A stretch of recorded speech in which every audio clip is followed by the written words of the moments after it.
Perfection is unfolding around us at every moment. Before me, there are birds chirping. I think I just saw a canary.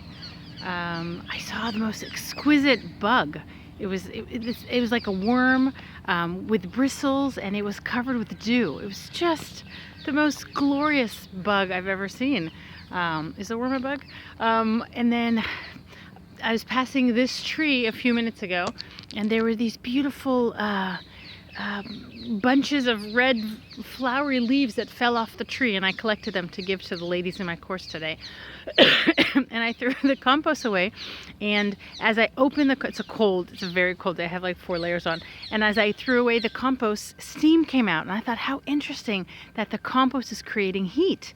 How fascinating how the difference of temperatures you can see, because of how cold it is outside, and there's all these amazing things happening, and just like the compost is digesting and churning and becoming something else, so is the salad I ate this morning. I had an all-organic, was it all-organic?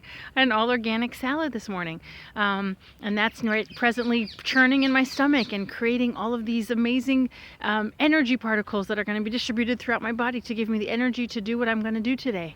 And I think how glorious. We're surrounded by blessings. We're surrounded by miracles. And if we can just find even 10 minutes a day to walk quietly by ourselves and to not have an agenda, to just walk and look at this pebble or look at that leaf. Here, look at this leaf. Look how beautiful. It's just a leaf. You go, okay, and your point is? This is the point. Taking this guy home.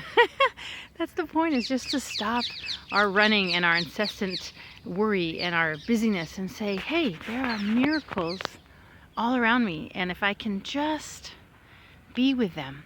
I'm reading When Things Fall Apart, and one of the things she says is that there's a form of meditation, and every time something comes up, a thought comes up, then just say thinking, thinking, thinking, and that you are not in the meditative state because you're thinking, and label it as thinking, and then come back to meditating. And when we're in this, if we give ourselves this 10 minutes of just walking and being in nature, when you start going, oh, I have to do this today, or this has to happen next, or this is worrying me, or I'm concerned about this, or I'm scared about this, then just stop and say thinking, thinking, thinking, and go back to just being in awe and wonder of all that's around you, and then you'll go back to thinking, thinking, thinking. Okay, just label it as thinking and go back to being in the now. And it's working really well for me. I'm enjoying this practice of identifying it as a thinking and then coming back to the now. So I'm just going to continue observing. Look at that. It rained last night. Isn't she gorgeous?